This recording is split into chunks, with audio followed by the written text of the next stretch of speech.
উপস্থিত বৈঠকের ধিনী বোনেরা আছেন, মহিলারা শোনেন। কয়টা সিয়াম থাকলেন, কি যে করছেন, গল্প করে সময় কাটাচ্ছেন। আমাদের কিছু করার নাই। আপনি আমার দিনী বোন, আপনাকে আমি দু তিনটা কথা বলি। দেখেন, আমাদের কিছু করার নেই। মহিলাদের জন্য জান্নাত সহজ।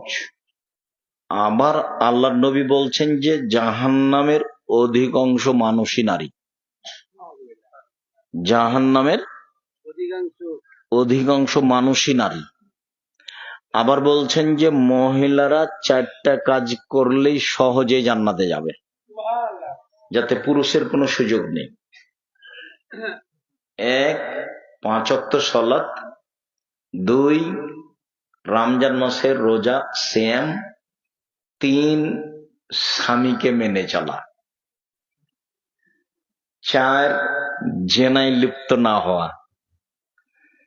মন খারাপ করে স্বামীর সাথে কথা না বলে, ঝগড়াঝাঁটি করে, হইচই করে দিন কাটিয়ে কোনো লাভ নেই। আমাদেরও কিছু করার নেই। আল্লাহর নবী এভাবেই বলেছেন।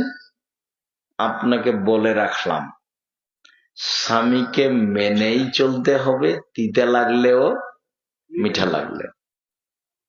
আপনি এটা বিশ্বাস করেন, নত স্বীকার করেন, আল্লাহ এভাবেই করেছেন।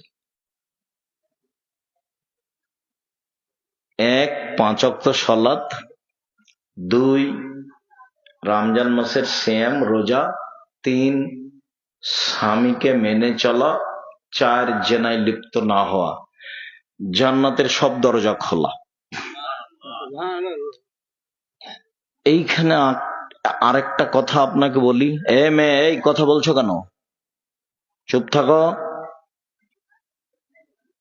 সম্মানিত দিনী বোন, আপনাকে আরেকটা কথা বলি।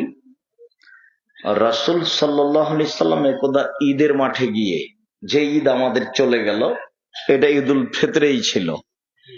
ঈদের মাঠে গিয়ে পুরুষের সামনে বক্তব্য দেওয়ার পরে মহিলাদের সামনে গেলেন।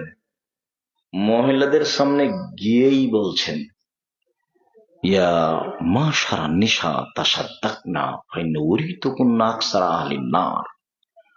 মহিলারা শোনো,